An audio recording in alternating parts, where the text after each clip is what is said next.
Okay, thanks everyone for being here. We've just clicked over 11 o'clock, so we might kick off and people will probably continue to jump on in. So my name is Janine Robertson. I'd really like to thank you for being here today.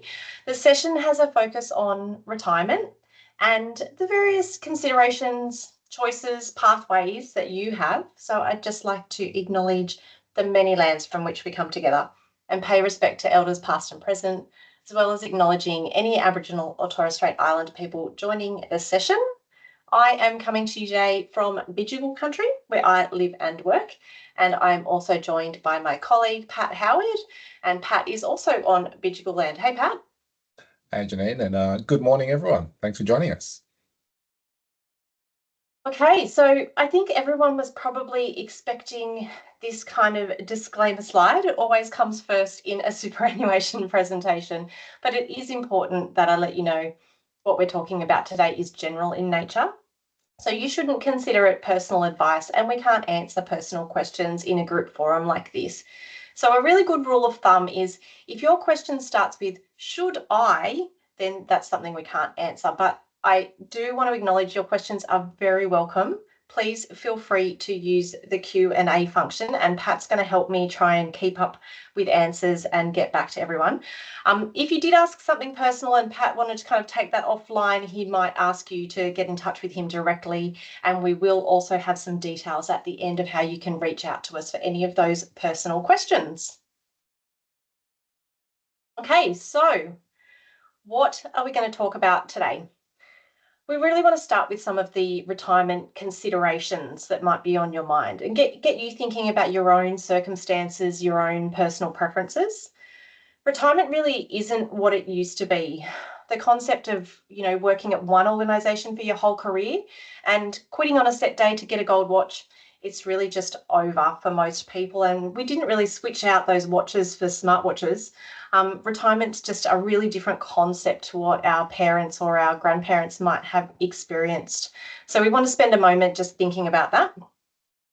Secondly, we're going to jump into the details. I want to walk you through the 5 retirement pathways and share some of the things that we need to think about when we're planning for the future, especially for people that might not be familiar with the options available. And then importantly, we really do want to make sure that you have some actions and next steps because we really do value you being here.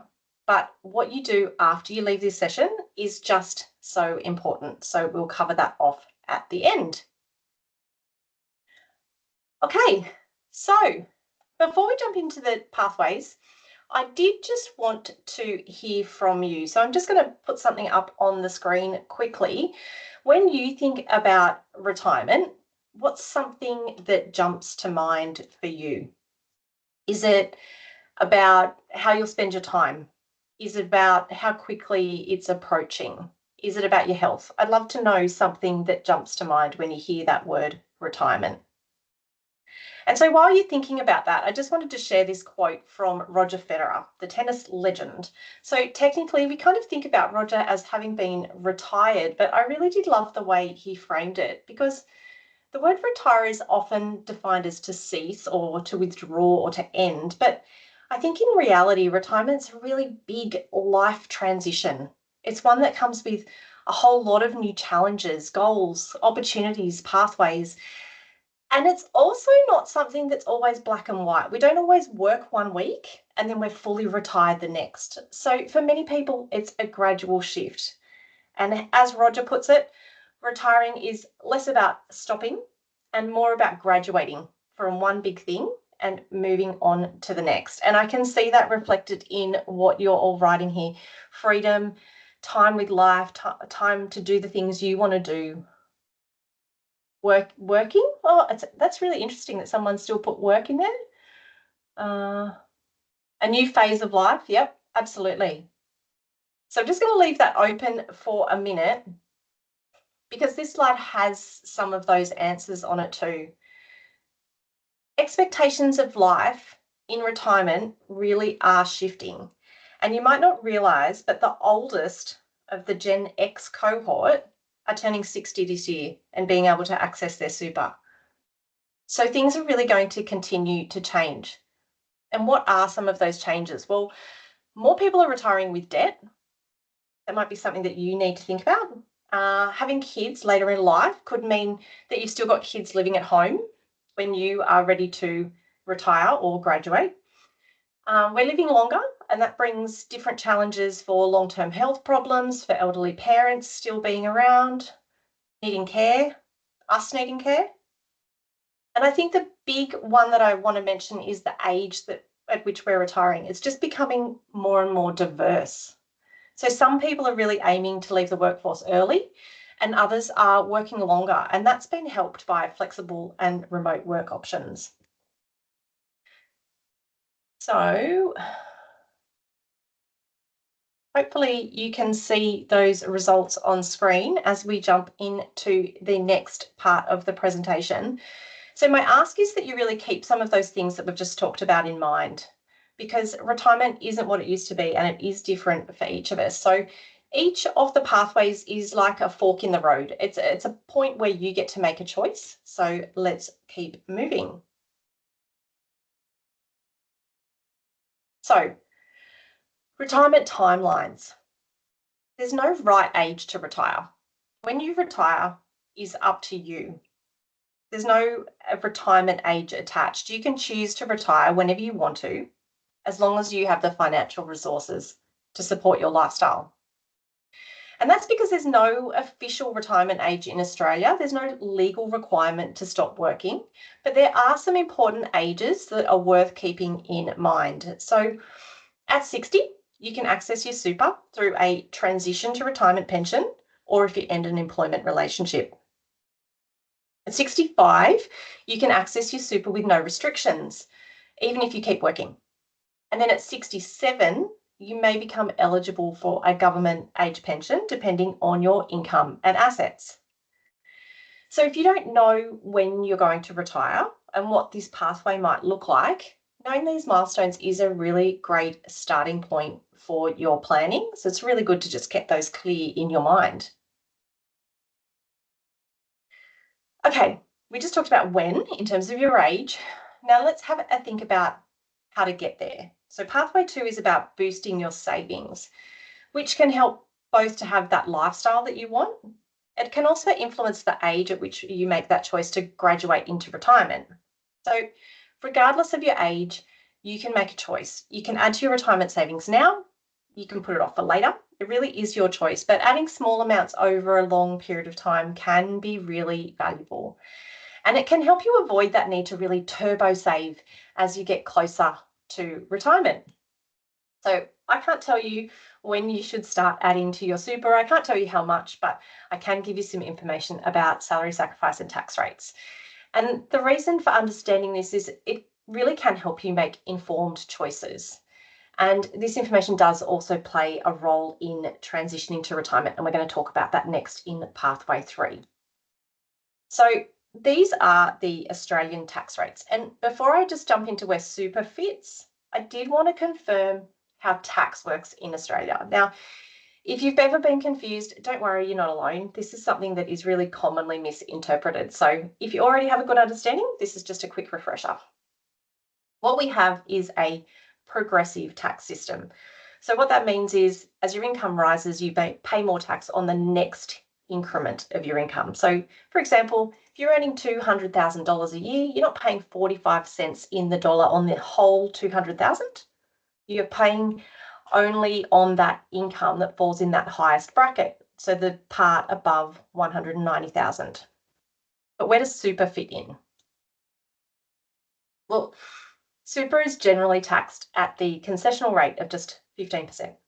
So for most people, that is significantly lower than what they're paying on their salary. And that means you can grow your retirement savings through super in a more tax effective way through strategies like salary sacrifice. But there is a limit. It's worth knowing that you're allowed to contribute up to $30,000 into super each financial year at this low tax rate, and that's known as the concessional contributions cap.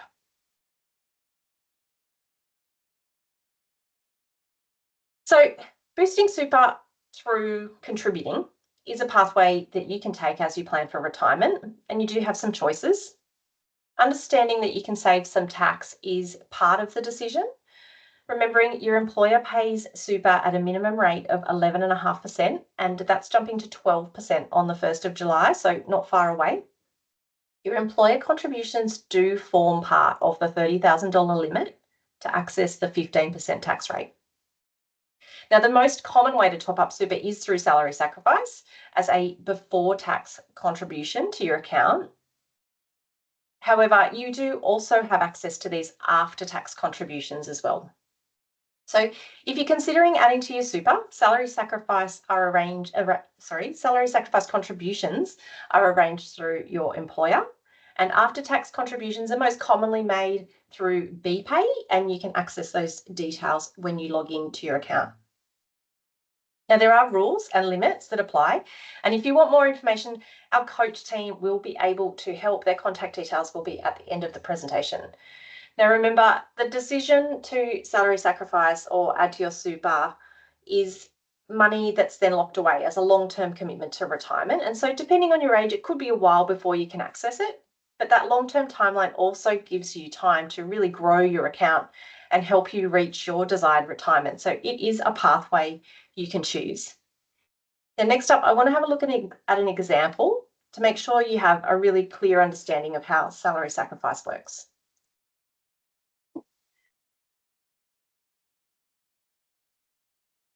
Now, there's going to be lots of numbers on this slide, and you don't need to worry. If you're not a numbers person, you just need to follow along to get a sense of how this works. So we're going to start with someone earning $100,000.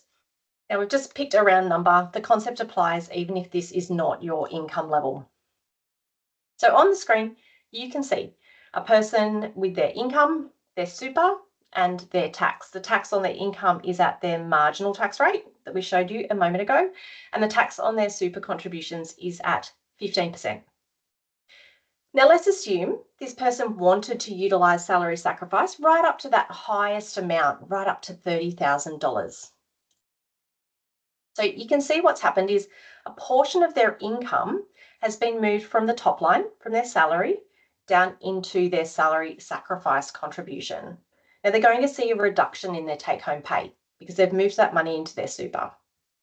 Now, in fact, their take-home pay has gone down by $12,240 per year, but their super has increased by over $15,000 and their overall tax has reduced. So I think it's just worth acknowledging that, it's all good and well to say, let's everyone salary sacrifice, but lots of people can't afford to take a $12,000 pay cut in this example. The point of these numbers really is to show you how it works. And remember, you can choose to salary sacrifice a much smaller amount. You can add a little or a lot to your super. There's no age that applies to salary sacrifice. You don't have to add right up to that maximum. Now, it can be really good pathway to retirement. So I mentioned action points up front. Your action point for these two pathways is to really have a think about your retirement age and your contributions. And if you want to have a bit of a play around with some numbers, the smartMonday calculator on our website can be a useful tool for these. Okay, pathway 3 is about easing into retirement, and it builds on some of those numbers and things that we've just been talking about. Pathway 3 gives you the option to continue working and adding to your super by accessing tax-free income when you're over 60, or by slowly shifting into a more slower retirement and work part-time without taking a pay cut. So as we said earlier, access to super begins at 60.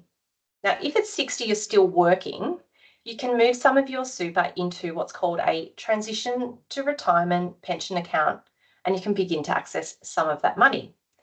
This means you take advantage of the tax benefits available by both adding to super through salary sacrifice and drawing down tax-free income from a pension account. Now, a transition to retirement pension, it's really allowing you to lean into those favourable tax rates. So let's quickly confirm how it works, and then we're going to look at some of those numbers again. Transition to retirement starts from age 60 and takes advantage of the tax rates and salary sacrifice, as we said. So what you can see here is your normal way of working. You earn money, some goes into your bank account, some goes into your super account. The amount going into super is your employer contributions as well as your salary sacrifice contributions. But if we add in that second amount, the second account, the transition to retirement pension, you then have an account that's opened for the purposes of drawing an income down, and that is paying money into your bank account as well. So you have two sources of income, your employment and your super TTR account. You have two super accounts, one for contributions to go into and one to draw down from. Now, the payments coming out of that TTR account are tax-free because you're over 60. Now, let's have a quick look at how this works in practice. And we've got some numbers coming back up again. Now, remember that person we talked about just a moment ago. They wanted to salary sacrifice to the maximum. Now, those details are in the middle of the screen and they haven't changed. Remember, we also talked about a reduction in their take-home pay because of salary sacrifice. Well, one purpose of transition to retirement as a strategy is to ensure that you can maintain your income level while maximising super and utilising those lower tax rates. So let's look at this in a little bit more detail. We're going to add in that transition to retirement account. Now, you might remember I said that the person had reduced their take-home pay by $12,240 because of their increased salary sacrifice contributions. So what they've done is opened a transition to retirement pension, and they're able to draw down that amount without paying any tax on the income because they're over 60. Excuse me. Now, on the left, you can see that income. Now, the result of this approach is the person doesn't impact their take-home pay. They increase their super contributions. They also save a little bit of tax. So the person needs to be aged over 60. They're accessing some of their super to make up the difference to their salary that we talked about a moment ago. They've got two super accounts, one for contributions and one for withdrawals. Now, it's important to know that both of those accounts do remain invested. There's a range of investment choices available to members. So what you can see here as well is that those tax savings impact their super contributions. The tax savings are effectively increasing their super by the same amount that they're saving in tax.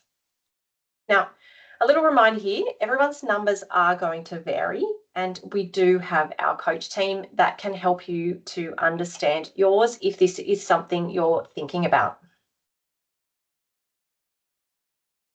So what if you wanted to transition to retirement in a different way? We talked about all those different thoughts and avenues and pathways, all our different personal circumstances. What if you wanted to ease in a little bit? So let's assume you have okayed it with your employer and you're going to cut down your working hours. Can you use super to top up that income once you're over 60? Yes, you can. So in this example, we're going to assume the member's 60, they're working part-time, they're going to work 3 days a week, which means their take-home pay has come down by $27,100. And that's because of their reduced hours. That's the difference to their after-tax money in their bank account. So when you set up a TTR account, you need to withdraw between 4% and 10% of your balance every year. That's the legislation. That's the way the system works. So in this case, the person has created a TTR account with $300,000 from their super, and that means the most they can withdraw is $30,000 or 10% of the total. Now, this person's going to remain within that limit. They're withdrawing $27,100 per year. That was the gap that they had from their salary by reducing their working hours. Now, they're not paying tax on that TTR income. Now, they're still also topping up their super through their employer contributions, though not at the high rate that we saw on that last slide. Their 12% super guarantee from the 1st of July that will apply keeps being paid into their accumulation account. The reduction in contributions is because of their reduced working hours, and noting that they are still charged at 15% tax. So the benefit here is that the person hasn't reduced their income, but they're working less hours. And remember, the money in both accumulation and TTR accounts is still invested for them. So as I said, we can help you with your numbers if this is something that appeals to you, but there are a few things that you do need to consider if you were going to head down a TTR pathway. Remember that $30,000 limit, the limits to how much you can withdraw. You do have to stay within those boundaries. I would say that this strategy is for people that are looking for ongoing payments rather than a lump sum. You are paying 15% tax on earnings in the TTR, which is the same as your accumulation account. And then there's a few other things to think about if you're receiving government benefits, if you need to make sure that your insurance stays active, if you're making personal contributions, you might need to claim tax deductions for them. All of those things need to be considered. And I think it's just also worth noting that the second account does add more fees potentially. But there are a lot of advantages, and it is worth something that's worth thinking about. If you're near to age 60 or over 60, give us a call, check in with us, we can help. Okay, pathway 4. Now, I should acknowledge that this pathway doesn't apply to everyone. I want to talk about downsizer contributions, and it is only available to people who own their own home. But for many people, your home is your biggest asset. It's not uncommon for your residence to be worth more than your super balance. So it is something that is worth considering when you're looking at your retirement plans. So if you're over 55 and you want to downsize, right size, tree change, sea change, postcode change, whatever change you are looking at in your life, you can use the residence that you have to uplift your super balance. So another thing I think that's worth noting here is we mentioned earlier more people are retiring with debt. Downsizer contributions could be something to consider for those people too. A change of home could be a way to think about topping up super and managing your debt. But it's important to just remember there are still rules that apply to this. How does it work? Basically, if you sell your primary residence, you can take some of the proceeds and add them to your super. So it can be a way to really turbocharge your super as you approach retirement if you did want to change where you live. The limit is $300,000 per person as a contribution to your super from the sale of your home. You don't have to contribute right up to that maximum. You can go a little bit lower if that suits your personal circumstances. And having the money in your super could be a really good way to invest the money in a low tax or tax-free environment. It depends on your age. When you compare that to keeping it in a personal or investment account, the tax-free environment of super might be beneficial to consider. Now, there's no work tests. Eligibility is based on home ownership status and age, but the time frame to make this happen is 90 days after you sell. Now, I mentioned before non-concessional limits and making those after-tax contributions. Your downsizer contribution doesn't count towards those limits.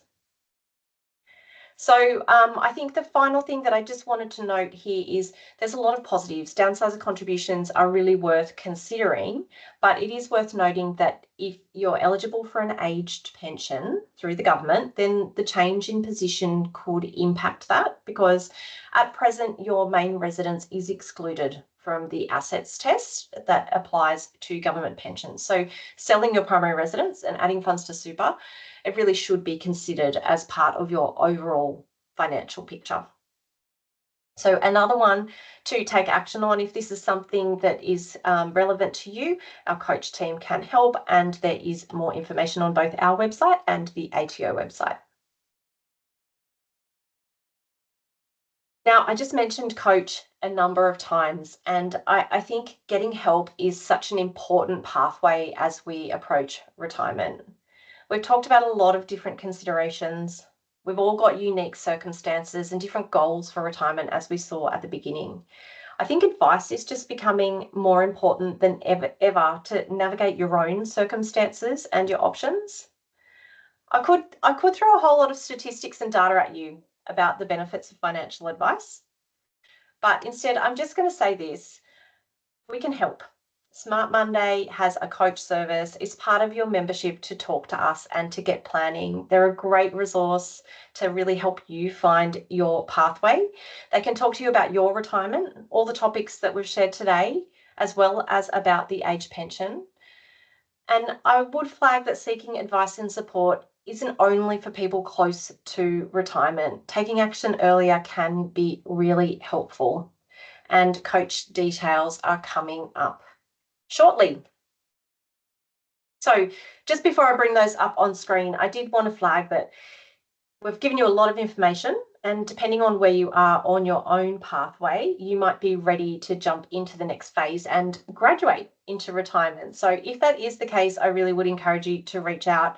The coach team can also help you with setting up a Smart Monday pension account and accessing that tax-free environment that comes with super when you retire. So here are the coach contact details on the screen. I really can't emphasize enough how valuable the service is.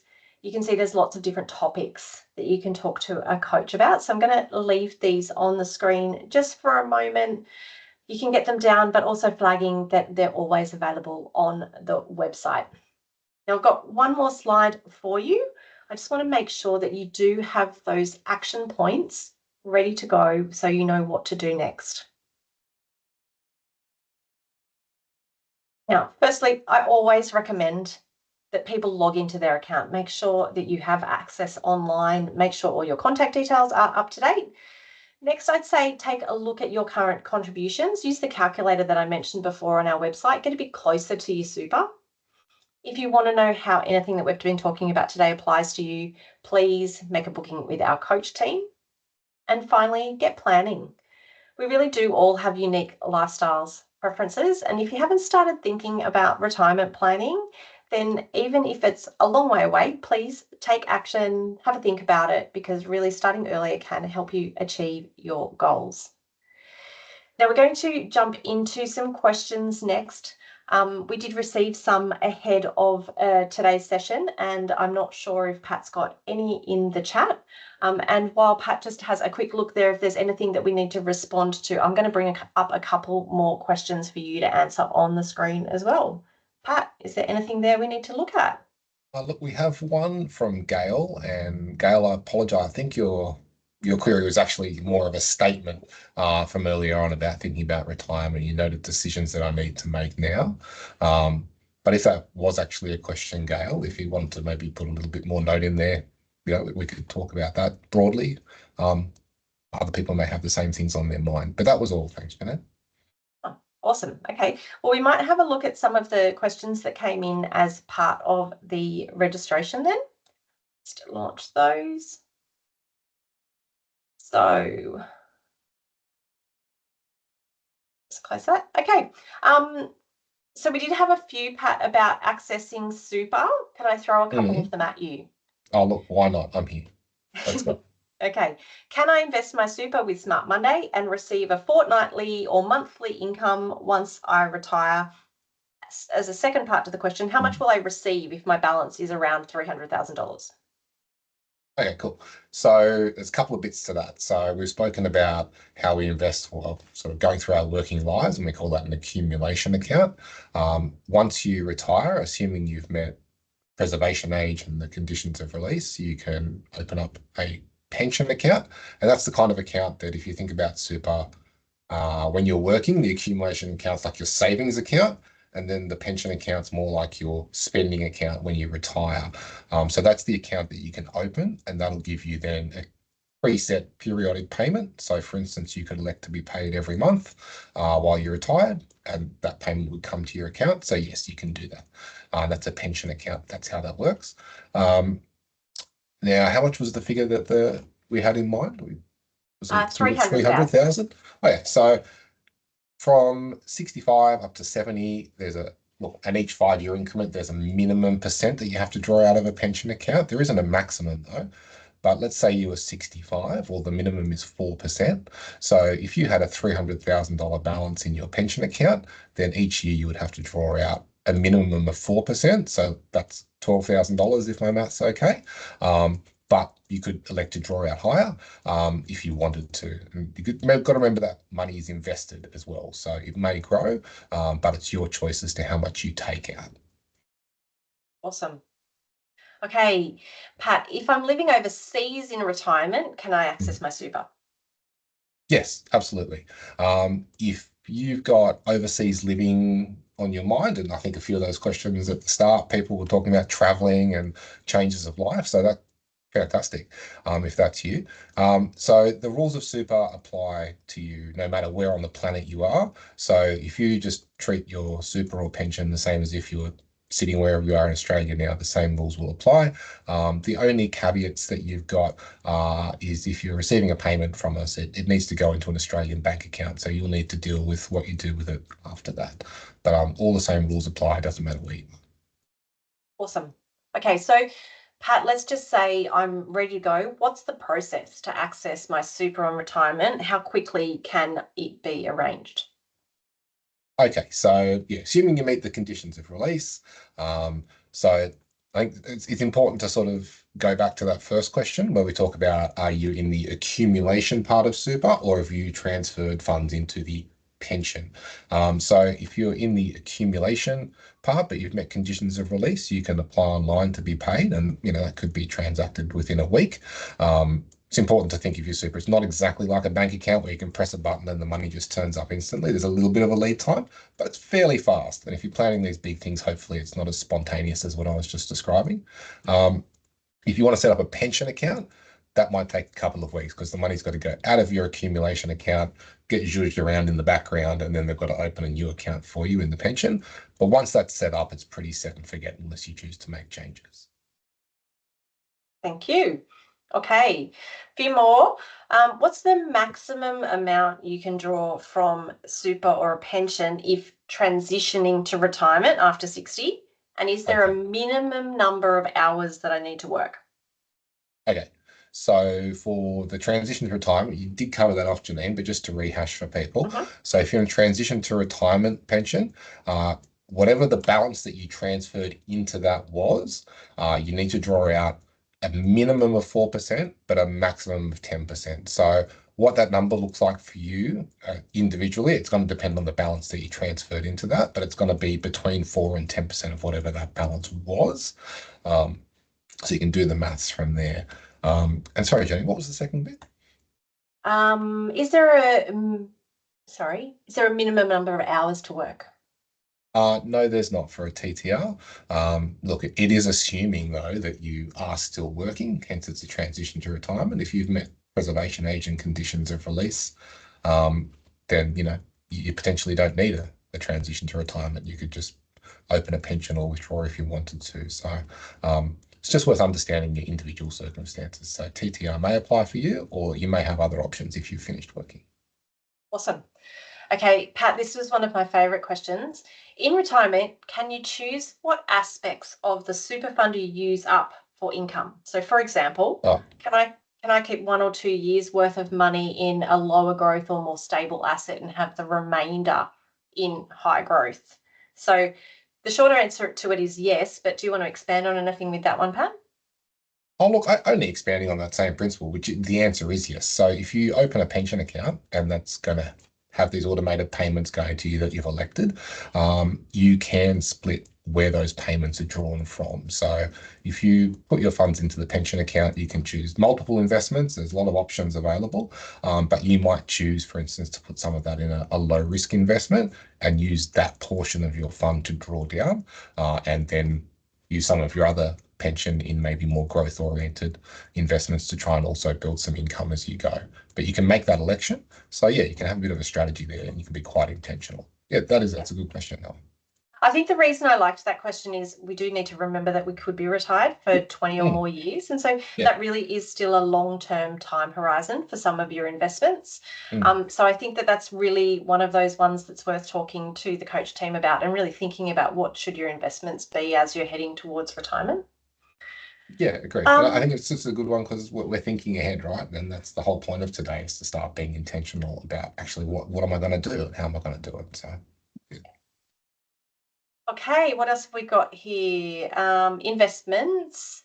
There was a couple of specific ones, and so if you did have a specific personal question that you submitted earlier, please do make sure you reach out and get in touch with us.